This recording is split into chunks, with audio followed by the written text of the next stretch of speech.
Assalamualaikum warahmatullahi wabarakatuh. Alhamdulillah, pada kesempatan kali ini kita kembali di podcast diskusi mahasiswa bersama dengan saya Ammar Mufid bersama sahabat saya. Saya Abdul Karim Hariri. Jadi buat kalian yang ingin bergabung bersama kami, boleh banget nih kepoin kegiatan kita di Instagram DPP FMI. Dan buat kalian juga yang ingin membantu podcast kita, cukup cek nomor yang ada di bawah ini. Jangan lupa like, komen, dan subscribe video ini. Oke, pada kesempatan kali ini kita akan membahas sesuatu isu yang berkaitan dengan anak muda dan mahasiswa. Di akhir Agustus kemarin, kita pasti mendengar berita tentang adanya demo di mana-mana, di Indonesia, bahkan sampai di Nepal. Kalau kita lihat, pasti ada penggeraknya, ada promotornya. Dan pada demo kemarin, kita melihat bahwa promotor atau penggeraknya adalah para mahasiswa dan para anak muda. Betul juga sih ya. Nah, gimana sih kalau kita ya taruh gerakan pramuka tersebut di dunia perfilman. Nah, anak muda tersebut itu bukan hanya sekedar menjadi penonton saja. Itu. Bisa jadi anak pemuda tersebut menjadi pemeran utamanya. Nah, jadi tinggal kitanya aja nih, bagaimana kita memilih peran tersebut dalam pemeran utamanya. Apakah kita akan menjadi pemeran utama di film action kah, atau film drama kah, atau film komedi? Oh, seperti itu ya. Nah, untuk kesempatan kali ini kita telah terhubung dengan narasumber kita, yaitu Bang Zamzam Abdurrahim SH. Halo Bang Zamzam. Halo semuanya, Assalamualaikum warahmatullahi wabarakatuh. Gimana kabarnya, Waalaikumsalam. kawan-kawan semua? Alhamdulillah, baik Bang. Abang sendiri gimana? Alhamdulillah, sehat, sehat, sehat. Jadi pada kesempatan kali ini kita bakal ngobrolin apa nih Bang? Nah, semacam seperti tadi sudah disebutkan oleh narasumber, bahwa tema utama dalam podcast hari ini adalah tentang gerakan anak muda. Kenapa gerakan anak muda itu selalu menjadi trigger bagi berbagai perubahan politik atau eskalasi, baik itu konflik ataupun kejadian-kejadian yang saat ini terjadi di beberapa negara. Itu mungkin. Dan pada intinya, agar kita semua bisa aware terhadap apa yang menjadi peran bagi generasi muda. Entah itu baik kita sebagai generasi muda, ataupun bagi orang tua kita, melihat gerakan para generasi muda ini. Nah, Bang Zamzam, mungkin kita kan nggak tahu ya secara spesifik. Nah, Bang Zamzam, mungkin bisa nih kasih gambaran dulu maksudnya gimana sih peran anak muda pada saat ini atau zaman sekarang, gimana Bang? Oke, pertama, sebelum kita menginjak kepada peran dan apa namanya istilahnya, status mereka, yang harus kita ketahui pertama, posisi anak muda sendiri. Pertama, secara demografis, penduduk yang bisa dikategorikan sebagai anak muda, menurut data PBB tahun 2023, itu ada sekitar 15%, 15,5% dari jumlah penduduk dunia, atau sekitar 1,2 miliar orang. Dan bagi Indonesia sendiri, menurut data BPS tahun 2023, jumlah pemuda dalam ini, kategori umur 16 sampai 30 tahun, itu ada 64 juta penduduk. Artinya, hampir 24% penduduk Indonesia adalah anak muda. Wah, berarti Untuk peran anak perannya muda itu. sendiri, supaya jadi to the point nih, hebat ya narasumbernya. Apa sih perannya? Mungkin di sini kita ingin menarik pola, menarik persamaan tentang gerakan-gerakan yang terjadi di berbagai negara. Dalam kasus ini, pertama Indonesia, kedua Nepal, dan terakhir ada di Filipina.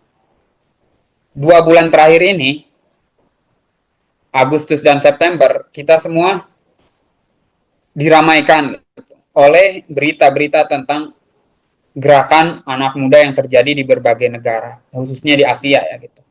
Itu bisa diakumulasikan sebagai titik atau bentuk perjuangan anak muda zaman sekarang itu. Kita bisa melihat polanya. Contohnya kan, persamaan pertama yang terjadi di ketiga negara itu, Indonesia, Nepal, Filipina, dan juga ada berbagai, saya lihat juga di Amerika, tapi tidak terlalu signifikan ya. Itu digeraki atau dimotori oleh generasi Gen Z yang notabene-nya itu rata-rata umur 20-an dalam puncak-puncaknya masa muda lah gitu ya. Kedua, gerakan-gerakan tersebut itu bersifat apa istilahnya original. Original di sini maksudnya tidak ada semacam kayak wadah khusus atau organisasi khusus, tapi itu adalah murni gerakan organik yang tumbuh didasarkan kesadaran bersama anak muda. Atau kalau menurut teori itu istilahnya itu dalam bukunya Bennett dan Segersberg itu namanya teori connective action. Connective action itu artinya gerakan yang berdasarkan terhadap persamaan, rasa kebersamaan, konektivitas.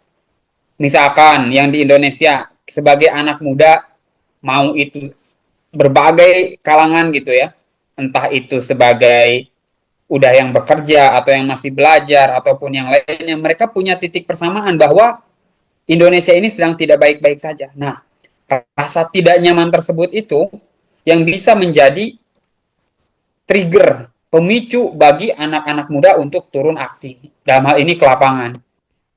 Nah, bedanya lagi, gerakan-gerakan yang seperti ini, kebanyakan atau mayoritas tidak dimotori oleh organisasi-organisasi mahasiswa pada umumnya. Semacam dulu kan, ada beberapa organisasi-organisasi mahasiswa, baik itu yang bersifat kampus, macam BMSI atau gimana, ataupun bersifat organisasi keagamaan Islam. Tapi gerakan yang saat ini terjadi itu adalah kebanyakan itu gerakan organik. Artinya mau berbagai lintas organisasi, lintas apapun itu, mereka semua turun karena punya persamaan, yaitu merasa sama-sama tertindas, merasa sama-sama tidak nyaman. Ini yang disebut dengan connective action gitu. Cukup satu berita atau cukup satu trigger aja gitu. Dan dalam hal kasus Indonesia, kemarin kan tuntutannya mengenai bagi tunjangan para dewan di tengah kondisi Indonesia yang seperti ini, kemudian ketidakadilan, supremasi hukum yang hanya tajam ke bawah tapi tumbuh ke atas, dan yang paling penting ini semua adalah titik kulminasi atau titik puncak dari berbagai macam kekecewaan rakyat yang tidak didengar oleh pemerintah. Puncak yang paling ekstrim yang terjadi di Nepal gitu kan. Bagaimana rumah-rumah perdana menterinya dibakar, anggota dewannya dibakar, bahkan dievakuasi lewat pesawat. Artinya titik puncak kemarahan yang sudah tidak terbendung lagi gitu kan. Ketika sebuah kecewa dianggap biasa-biasa aja, akhirnya meledak. Nah, itu yang terjadi, termasuk di Indonesia. Ada penjarahan, ada pengerusakan. Kita sampai kapanpun tidak membenarkan praktek seperti itu. Penjarahan ataupun pengerusakan fasilitas umum itu tetap tidak bisa dibenarkan. Pun begitu, apa yang menyebabkan mereka melakukan itu juga tidak bisa dibenarkan sama sekali. Bagaimana kesewenang-wenangan para pejabat, hedonisme yang ditampilkan di saat kondisi rakyat seperti ini. Kemudian tadi ada supremasi yang tidak jalan, itu juga tidak bisa dibenarkan dan harusnya fokus pemerintah itu perbaikannya di sana. Gitu. Jadi jangan menyalahkan apinya, tapi cegah bagaimana api itu bisa terjadi. Itu mungkin secara singkatnya. Wah, berarti peran anak muda itu benar-benar sangat dibutuhkan untuk zaman sekarang, dan peran anak muda itu pada zaman sekarang itu benar-benar sangat besar. Nah, kita kembali lagi nih ke dunia permainan, ke dunia perfilman. Nah, jadi kalau peran anak muda jika disatukan itu bakal bisa membentuk suatu pasukan. Contohnya ini pasukan yang lagi benar-benar viral, yang lagi banyak ditonton di film-film Indonesia ataupun luar negeri, yaitu salah satunya Avengers nih, pasukan Avengers, yang mana pasukan tersebut itu memberantas hal-hal yang buruk. Kan ini kayak peran anak muda zaman sekarang ini yang sangat besar kontribusinya. Tinggal kita cari tahu aja siapa yang mau jadi Kapten Amerikanya. Nggak sih Bang?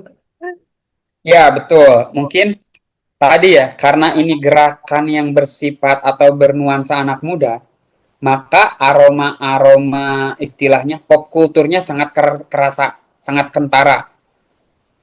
Bagaimana lihat saja seperti apa bendera One Piece atau film-film Avenger. Nah, itu kan generasi-generasi sekarang disuguhkan oleh istilahnya apa ya? Menjadi panutan lah. Panutan bagaimana sebuah kekuatan kecil yang bisa dilakukan atau dihimpun bersama itu bisa mengalahkan kekuatan yang jauh lebih besar. Contohnya Avenger yang bisa melawan Thanos kan, itu terdiri dari superhero-superhero yang kalau misalkan melawan sendiri itu mereka akan kalah. Tapi dengan kebersamaan mereka bisa melakukannya. Nah, apalagi gitu di zaman saat ini, khususnya anak muda yang kita lihat nih dari aksi kemarin, persamaannya baik di Indonesia ataupun di negara lainnya, mereka membawa bendera One Piece sebagai simbol perlawanan. Ini mungkin yang gagal atau belum difahami oleh generasi yang lebih tua gitu. Karena kan sempat beberapa bulan sebelumnya ada larangan-larangan bahwa dianggap bendera One Piece itu makar atau mengganggu kestabilan negara, bahkan ada yang dicopot, kemudian grafiti-grafitinya disuruh dihapus kembali gitu. Padahal mereka tidak atau kurang mengerti konteksnya gitu. Bendera Mugiwara itu, Straw Hat Pirate ya istilahnya, Mugiwara no Ichimi, itu adalah bentuk perlawanan. Bagaimana dalam cerita One Piece tersebut, era bajak laut dimulai ketika pemerintah sudah sewenang-wenang. Nah, inilah yang menginspirasi para kaum muda gitu untuk bergerak. Lihat kan, bahkan tidak perlu propaganda yang luar biasa mahal atau gimana. Cukup dengan satu narasi yang diambil dari film tersebut, itu semua bisa tergerak untuk bergerak bersama-sama gitu. Lihat kan, sama sekali tidak ada istilahnya materi-materi berat lah ini. Cukup satu itu gitu, menjadi suatu simbol perlawanan. Dan semuanya setuju gitu. Oke Bang Zamzam, kalau kita teliti lagi secara mendalam, kira-kira apa sih Bang contoh nyata gerakan anak muda baik dari Asia maupun dari Eropa pada zaman ini? Ya tadi kan, untuk contoh nyatanya itu seperti yang terjadi di Indonesia, kemudian terjadi di Nepal, kemudian di Prancis juga, kemudian ada berbagai juga aksi-aksi, meskipun tidak selalu relevan ya. Bagaimana kalau di Amerika atau negara-negara Barat itu menyuarakan tentang kemerdekaan Palestina, nah itu dilakukan oleh anak muda dari kampus-kampus gitu. Itu artinya menunjukkan gerakan ini, gerakan anak muda. Karena gini loh, anggapan sekarang itu, mungkin kita semua sebagai generasi muda sering gitu mendengar ini dari generasi yang lebih tua dari kita. Anak muda yang sekarang beda dengan yang dulu. Tidak seaktif, tidak sekritis, tidak seberani anak-anak muda pada zaman dahulu gitu kan. Bisa berhasil menggulingkan pemerintahan atau yang lainnya. Tapi dengan aksi ini, itu menunjukkan pada saat titik tertentu, anak muda juga bisa menjadi sebuah kekuatan masif yang di luar, maksudnya di luar prediksi itu. Mungkin para pihak penguasa tidak akan menyangka bahwa aksi yang digawangi oleh anak muda yang tidak ada wadah tetapnya, katakanlah mereka menyebutnya ditunggangi, padahal ini adalah aksi organik, tidak akan bisa menjadi seefektif dan sebesar ini. Tapi pada nyatanya itu sangat berhasil. Bagaimana di Indonesia berhasil menggagalkan tunjangan khusus bagi DPR. Di Nepal berhasil mencabut undang-undang larangan media sosial. Kemudian bagaimana di Eropa, kita semua tahu ya, meskipun ada berbagai aspeknya, tapi salah satunya gerakan anak muda yang didasari oleh para aktivis-aktivis mahasiswa kampus berhasil membuat Inggris, Australia, Perancis, dan beberapa negara Eropa lainnya mengakui Palestina sebagai negara merdeka. Artinya, impact-nya sangat besar gitu. Meskipun tidak terorganisir dalam artian semacam dulu dalam satu wadah yang jelas, tapi punya impact yang sangat terasa dan nyata. Itu mungkin. Nah, ini mungkin menjadi PR juga bagi pemerintahan-pemerintahan selanjutnya. Karena bagaimanapun, propaganda-propaganda yang dilakukan buzzer ataupun alat lah gitu, katakan alat atau media pemerintah, itu sama sekali tidak efektif. Karena di zaman keterbukaan informasi seperti ini, rakyat sudah tidak bisa untuk didikte A harus A, B harus B, C harus C gitu. Karena pada saat ini yang terjadi adalah pemilihan informasi, bukan mencari informasi lagi gitu kan. Makanya dalam hal waktu yang sangat singkat, gerakan yang masif dan sporadis ini bisa terjadi di mana-mana. Semacam di Indonesia dalam waktu beberapa hari saja gitu, terjadi aksi berbarengan yang sebenarnya tidak ada koordinasi pusatnya gitu. Ini dinamakan kesadaran kolektif. Nah, itu mungkin. Banyak sekali ya Bang ya, aksi-aksi nyata dari gerakan pemuda tersebut, yang mana gerakan pemuda tersebut itu bisa kita gambarkan seperti uh, jaringan WiFi yang ada di HP kita itu ya Bang ya. Nah, gerakan pemuda tersebut nih ya, kalau misalkan mereka itu benar-benar kuat, maka jaringan tersebut atau ke negara-negara lain itu akan lebih gampang buat terhubung. Nah, sebaliknya, jika gerakan-gerakan pemuda tersebut lemah jaringannya, maka akan susah nih untuk kita berhubungan dengan jaringan-jaringan atau negara-negara yang lain. Bukan seperti itu ya, Bang ya? Betul ya. Analisa atau analogi yang sangat bagus ya. Bahwa di zaman keterhubungan semacam ini, zaman konektivitas, kita ibarat sebuah wifi gitu. Kalau jaringannya kuat, semua orang bisa bergabung di sana. Gitu. Tapi kalau lemah, ya bakal jadi ngelag jadinya gitu kan. Tak perlu kabel, tak perlu penghubung yang jelas. Yang jelas, tapi ketika semua sudah bergabung, itu bisa menjadi sebuah kekuatan yang sangat besar.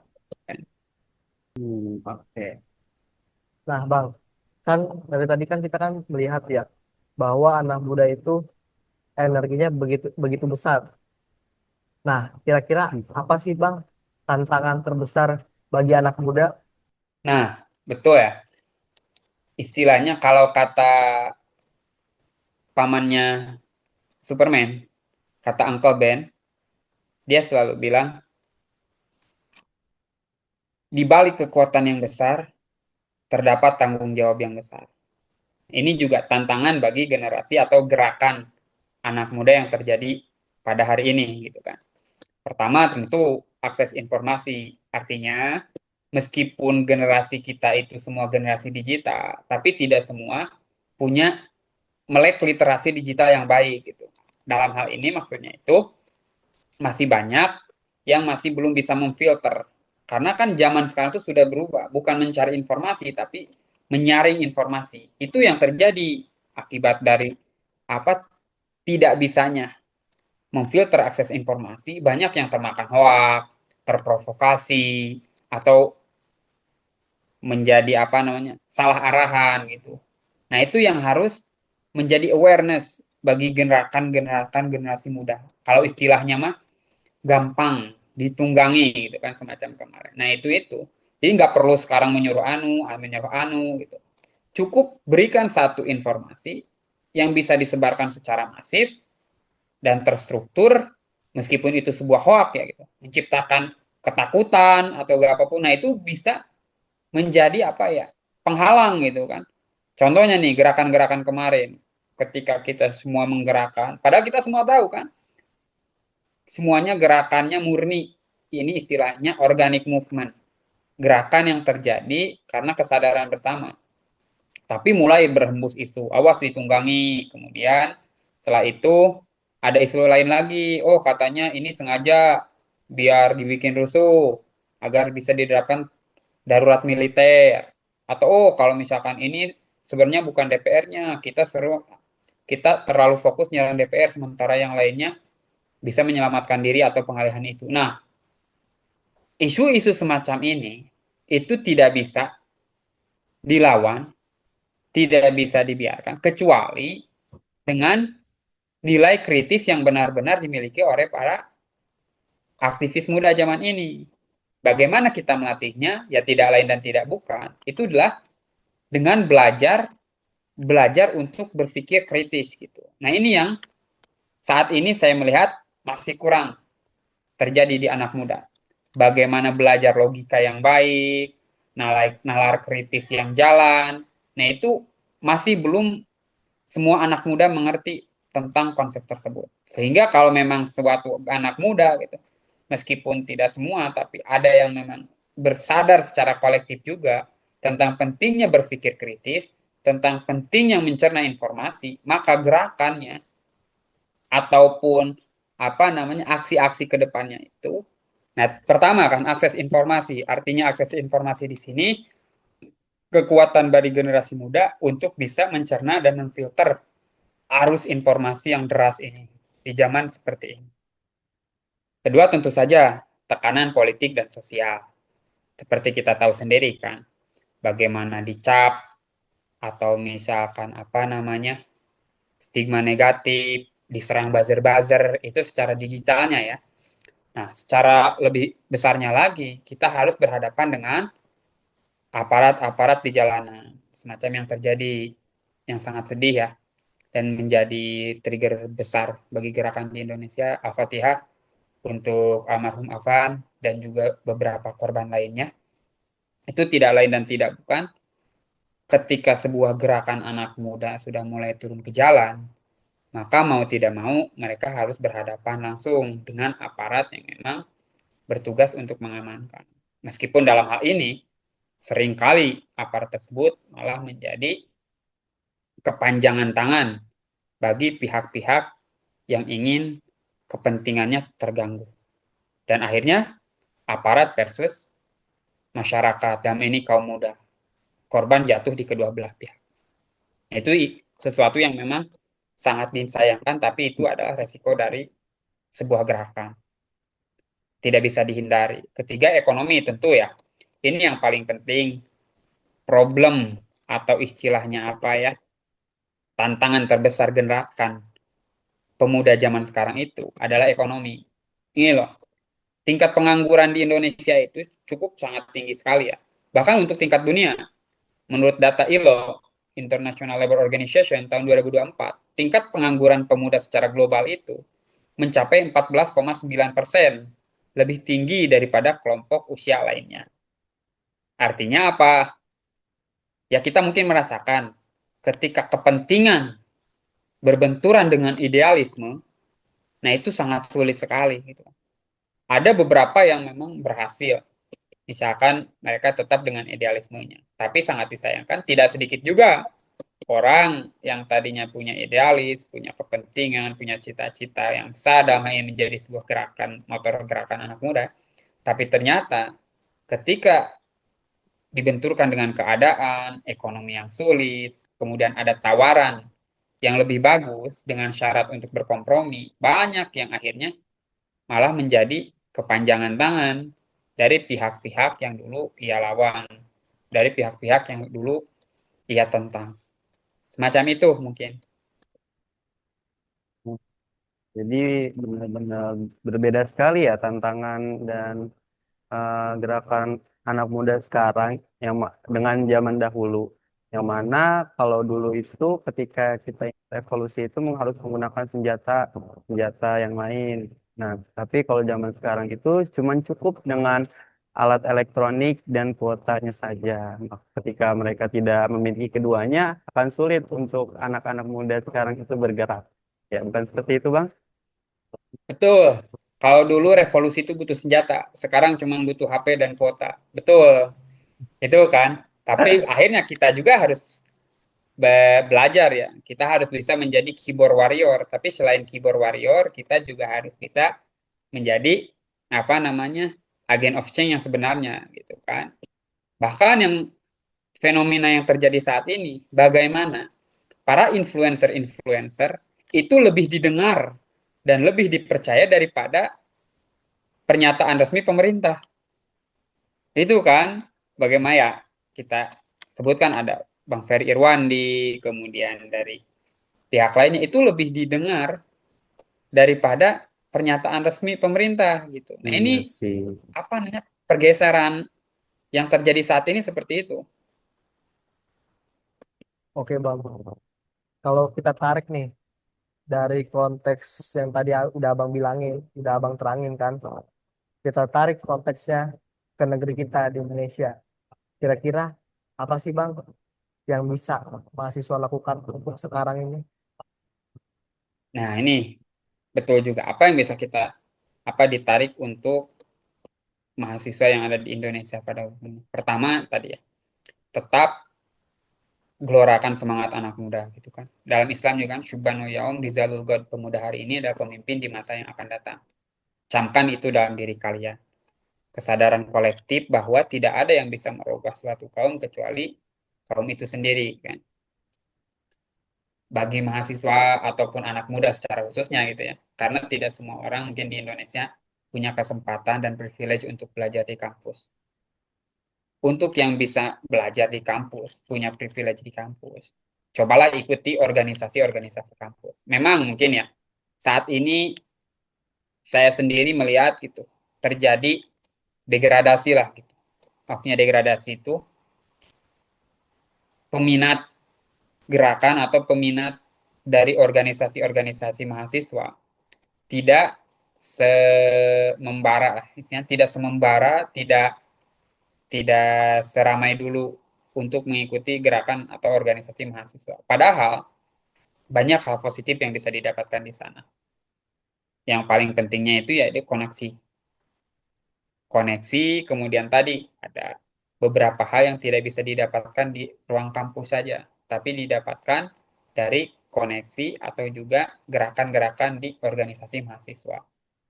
Kemudian advokasi isu lokal ini mungkin ya yang sering terjadi. Jangan jadi mahasiswa kupu-kupu kuliah pulang, tapi coba juga aktif terlibat dalam beberapa istilahnya jadi problem solver, atau meskipun gak jadi problem solver, setidaknya ikut terlibat jadi agent of change di masyarakat. Apa sih yang sedang terjadi? Contohnya nih, ada isu pagar laut. Apa yang bisa kita lakukan sebagai mahasiswa atau sebagai gerakan anak muda untuk mengatasi isu ini? Apakah kita ini naikkan lagi, semacam itu viralkan lagi, biar netizen yang menghakimi, setelah ramai, baru setelah itu kita bisa bergerak, apapun itu, aktif di isu-isu lokal, ketimpangan, ketimpangan apa istilahnya hukum, kemudian misalkan di isu-isu internal kampus, bagaimana biaya pendidikan yang mahal, bagaimana sistem pendidikan yang kurang efektif. Nah, itu coba menjadi concern gitu, bukan hanya mengejar nilai gitu. Memang tidak dipungkiri nilai itu sangat penting. Diakui atau tidak itu bahkan menjadi salah satu tolak ukur buat ke depannya. Tapi di samping nilai transkrip, yang paling penting itu adalah soft skill yang kita bisa gunakan. Karena kita tahu sendiri kan, ada beberapa yang ijazahnya gak jelas, bisa jadi wakil presiden. Cut, bahaya itu bahaya. Baik. Ada beberapa yang ijazahnya gak jelas, tapi bisa menjadi pejabat. Bahkan yang sekolah pun yang nilainya cuma 6 itu bisa jadi anggota dewan gitu. Jadi jangan sampai takutnya ngapain ngejar nilai tinggi-tinggi gitu kan. Yang nilai 6 aja bisa jadi. Tapi yang harus kita pahami di sini bahwa oh ternyata di samping nilai yang bersifat akademis harus punya juga nilai yang bersifat apa namanya soft skill. Bagaimana kemampuan kita networking, bagaimana kemampuan kita problem solving. Nah, itu yang sebenarnya akan lebih bermanfaat untuk di masyarakat. Jadi banyak sekali ya aksi-aksi untuk mahasiswa sekarang yang harus benar-benar kita lakukan. Yang mana kuncinya itu kita jadi mahasiswa itu jangan sekedar menjadi keyboard warrior saja. Yang mana kita itu hanya diam dan menganggap bahwa negara kita itu baik-baik saja. Nah, akan tetapi kita harus menjadi seseorang yang real action warrior. Nah, real action warrior ini yang benar-benar kita ikut serta dalam membangun revolusi Indonesia menjadi lebih baik lagi. Bukan begitu?